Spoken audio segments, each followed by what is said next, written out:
Короче. Jitcha qoldi. Jitcha qoldi.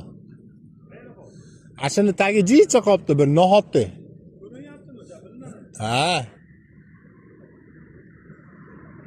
Endi ash qoraga yo'qolish kerak bo'lsa, qora borda.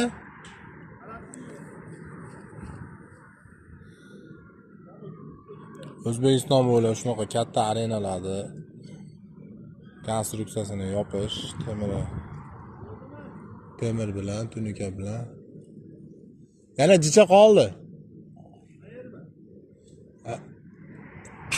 Yaxshi so'z. Ha, yaxshi.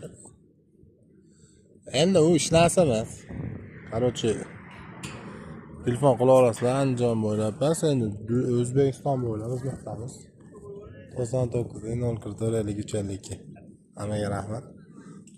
Tunukasini yopamiz, o'shani bitta video qilib beraman.